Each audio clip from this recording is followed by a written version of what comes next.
반갑습니다. 전무현 의원님. 먼저 본인 소개를 좀 부탁드리겠습니다. 네, 안녕하세요. 저는 35년간의 군생활을 마치고 작년에 전역을 해서 지금은 항공우주연구원에서 유인기와 무인기의 안전한 운항 체계를 구축하는 데 연구를 돕고 있습니다. 네.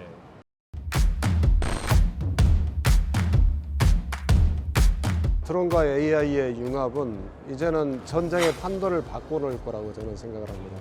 국방망 내에 온라인 쇼핑몰을 좀 만들면 돼요. 온라인 쇼핑몰. 공중으로 이렇게 진입을 하고 임무형 드론들은 아주 저고도로 이렇게, 예를 들어서 드론이 일반 기만 드론은 헬기 분야의 전문가시기도 하시고 항공 작전 분야에서 좀 많이 또 사업도 해보시고 초대 드론 작전 사령관이셨잖아요. 드론 작전 초대 사령관으로 어떤 역할과 임무를 좀 하셨었는지 먼저 좀 소개 좀 해주세요. 러시아가 우크라이나를 침공했지 않습니까? 네네. 조기에 전쟁이 마무리될 거라고 다들 예측을 했었는데 그렇죠. 우크라이나가 상당히 선전을 했단 말이에요. 예. 드론을 중요한 요인으로 다들 분석을 했었고요. 네. 그 북한이 수도권 상공, 서울 상공으로 무인기를 도발했지 않습니까? 네. 우리도 드론을 활용해서 국가 안보를 지켜나갈 수 있는 계기가 필요하겠다는 그런 국민적 공감대가 형성이 됐다고 보고요. 그러한 필요성에서 출발이 됐다고 생각을 합니다. 그 무에서 유를 창조하시는 거잖아요. 가장 중요하게 생각하고 주안점을 뒀던 고민의 요소는 뭐예요? 드론은 좀 다른 무기체계하고 달리 기술 발전 속도가 빠르지 않습니다. 기존의 무기체계의 획득 절차를 적용하게 되면 5년, 10년이 지나서 막상 야전에 배치되는 그런 단계가 되면 그건 이미 진부화된 그런 무기체계가 되어버리거든요. 어떻게 빨리 전력화를 시킬 수 있느냐, 그런 문제가 굉장히 중요한 이슈가 됐었고요. 또 공역 통제에 대한 문제도 사실 상당히 이제 중요한 문제인데요. 공역은 주로 공군의 영역이다 보니까 지상에서 쓸 수 있는 공역은 한 800피트 이내만 쓸 수 있다는 거죠.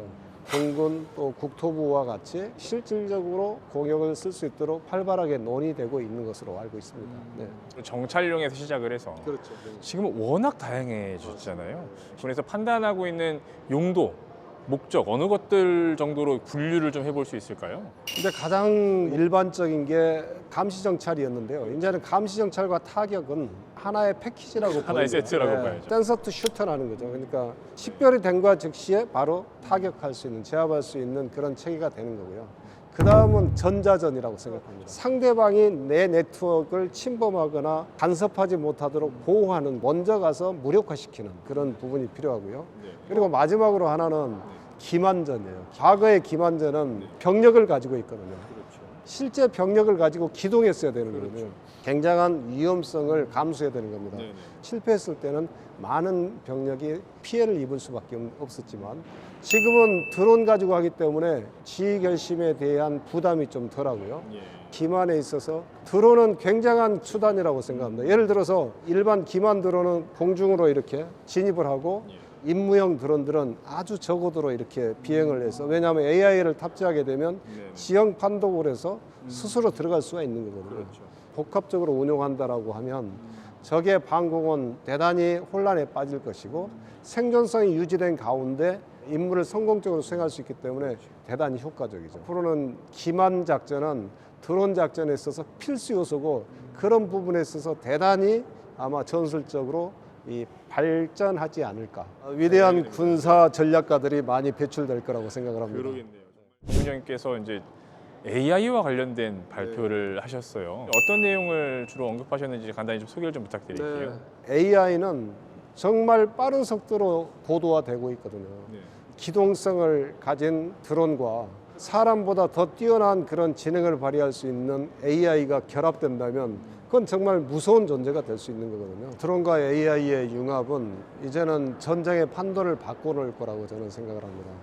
그동안에 저희들이 배워왔던 전쟁을 계획하고 실제 실행하는 그 단계에서는 적에 대한 첩보를 정보 참모가 보고를 하면 그것에 대해서 작전 참모가 그러면 이렇게 기동을 하겠다, 부대는 이렇게 배치하겠다, 편성은 이렇게 하겠다 하고 인사참모는 어느 정도의 병력이 필요하고 전투력 수준은 어떻게 되는지 작전을 수행하기 위해 필요한 모든 요소들이 제시가 되고 논의되고 최종적으로 계획이 수립돼서 실행에 옮기는데 근데 지금은 AI에 의해서 모든 올 소스에 의한 정보를 수집해서 그걸 분석하고 모든 부대들에 대한 정보를 AI가 종합적으로 가지고 있어서 적의 움직임이 포착되는 순간 승리할 수 있는 확률이 높은 방책이 제시가 된다는 거죠.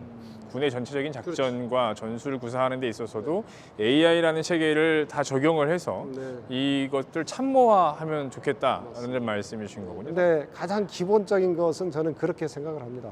사람에게 위해를 가하는 그 행위에 대해서는 분명히 인간이 결정을 해줘야 된다. 아무리 많은 준비가 AI에 의해서 됐다 하더라도 타격에 대한 결심은 반드시 사람이 할 수 있도록 그러한 규제는 명확하게 해줘야 되고요. 저 책임은 지휘관이 져야 되는 거죠. 근데 제가 이 장소에서 많이 느꼈던 것들은 사실은 이제 드론 산업에 대한 부분입니다. 그러니까 지금 보니까 작년에 비해서 가장 많이 눈에 띄는 것들이 어쨌든 중국 부품들이었던 거죠. 그리고 실제로 우리나라 지금 군에 도입되고 있는 드론에도 중국의 모터가 쓰인다든지 뭐 배터리가 쓰인다든지 이런 각종 부품들이 좀 많이 좀 사용되고 있잖아요. 이런 부분에 대해서는 어떻게 생각을 하시는지 좀 여쭙고 싶습니다. 2017년, 18년 됐을 때 그 육군에서는 5대 게임 체인저로 드론봇 전투 체계를 한번 주창한 적이 있어요. 그러면서 드론 산업이 이제 군수용으로 쓸 수 있겠다라는 그런 기대감을 낳게 했고 많은 업체들이 군수용 드론을 제작하기 시작했어요. 사실은 우리는 기초 그런 부품이나 또 구성품들을 우리 자체적으로 제작하기 어려웠죠. 그리고 가격도 중국산에 비하면 굉장히 차이가 있었고요. 저는 그래서 일단 우리 군의 소요가 충분히 규모의 경제를 달성하고 그다음에 우리의 핵심 부품들을 우리 자체 개발해서 중국에서 굳이 수입을 안 해도 될 만큼 많이 판매할 수 있다라고 하면 충분히 우리 걸로 해서 만들어갈 수 있겠다라는 생각을 하거든요. 근데 사실 군의 의사결정이라든지 프로세스 자체는 굉장히 경직되고 또 장기간 소요가 되고 하다 보니까 안 된단 말이에요. 그래서 저는 그런 얘기들을 좀 하고 있습니다. 이제는 우리가 드론, 특히 소형급 드론은 매우 쉽게 군에서 구매해서 쓸 수 있도록 해줘야 된다. 그게 뭐냐면 군 국방망 내에 온라인 쇼핑몰을 좀 만들면 돼요. 온라인 쇼핑몰.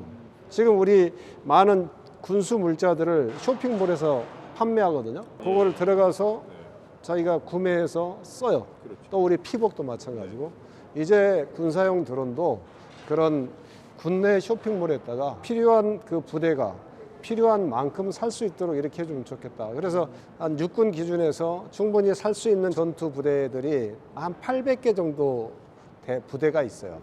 800개 부대에 연간 5억 원씩을 배정을 해주면요 4천억이에요. 우리 군 무기체계 구입 비용이 매년 17조 원을 상회합니다. 2.4%라고 해야 되겠네요. 2.4%. 그 예산을 가지고 우리가 직접 그 부대장이 사서 쓸 수 있다라고 한다면 많은 드론 업체들이 판매도 훨씬 더 늘어날 수 있고요. 드론이 없는데 어떻게 훈련을 합니까? 변화되는 그런 작전 환경에 대응하기 위해서는 모든 군 장병들이 드론을 다룰 줄 알아야 돼요. 그래서 훈련, 평가 이런 부분도 숙달할 수 있을 만큼 충분한 드론이 있어야 되고요. 작년에 우크라이나에서는 160만 개의 드론을 지금 소모했다 하는데 우리는 지금 당장에 10,000대도 없잖아요. 그럼 그 어느 세월에 그렇게 많은 물량을 한꺼번에 조달할 수 있는 체계를 만드느냐. 지금 이런 이 획득 체계 가지고는 요원하다.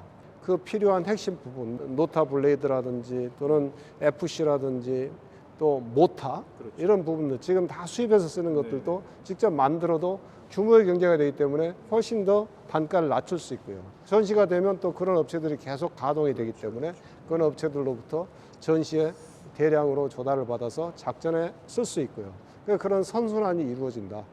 이 부분만큼은 정말로 군에서 먼저 선도적으로 확실하게 좀 뭔가 열어줘야 있군요. 그러니까 왜냐면 160만 대 말씀하셨지만 어찌 보면 전장에서 포탄만큼 많이 쓰이는 거잖아요. 그럼 탄 네, 포병의 포탄 정도의 그 규모로 준비가 돼 있어야 되고 훈련도 해봐야 이용을 할 수 있고 작전에 활용할 수 있을 것 같은데 이거는 정말 국가적인 어떤 결심이 필요한 것 같습니다. 뭐 앞으로의 어떤 비전, 염두를 하고 계시지 않을까 싶어요. 어떤 방향으로 좀 발전해 나갔으면 좋겠다고 생각하시는지. 제가 드론작전 사령부를 창설을 하고 나니까 많은 나라에서 우리 드론작전 사령부를 견학해 보고 싶다. 많은 나라들이 주목하고 있었어요. 또 제가 작년 초에는 UAE 한번 갔는데 예. 컨퍼런스에 한번 초빙을 해서 발표를 해달라는 그런 예. 요청도 있었고요. 최초로 창설을 하고 그러한 플랫폼을 만들었거든요. 아주 저는 잘 만들었다고 생각해요. 그러니까 그 플랫폼이 앞으로 잘 가동이 되려면 소프트웨어적인 부분들이 분명히 잘 뒤따라 줘야 되는 거거든요. 드론을 적기에 전력화하고 조직을 좀 더 효율화시켜주고 예산이나 운영 유지에 있어서도 적기에 필요한 부분들을 지원해 줘야 되는 것이지 드론 작전 사령부가 A부터 Z까지 다 할 수는 없는 거거든요. 그렇죠. 국민적인 지지와 국가 정책적인 지원 이런 부분들이 같이 따라줬을 때 우리가 지금 세계에서 가장 먼저 만든 드론 작전 사령부로 거듭날 수 있지 않겠느냐. 저는 그런 생각을 해봅니다. 그리고 또 하나를 꼭 말씀드리고 싶은 게 있다면 병력이 계속 줄어들잖아요. 맞아요. 출산율 때문에. 그래서 앞으로 병력이 줄어들면 무인 체계로 갈 수밖에 없어요. 근데 무인 체계로 가는 게 답은 아닙니다. 제가 드론 사령부에 운영해 보니까 드론 한 대를 운영하는데 최소한 3명에서 5명이 필요해요. 그만큼 무조건 무인 체계로 간다고 그래서 병력을 절감할 수 있는 게 아니라 드론에 인공지능 AI를 넣어서 AI 기반의 군집 드론을 빨리 전력화시키는 것. 그게 대단히 중요한 과제라고 저는 생각을 합니다. 이미 반 이상 실현되어 있는 업체들도 많이 봤습니다. 돌아다녀 볼 만하더라고요. 드론쇼 코리아 2025에 보니까 업체들도 실제 이제 수준에 어느 정도 이르고 그래서 앞으로 우리 미래의 전망이 굉장히 밝다고 생각합니다.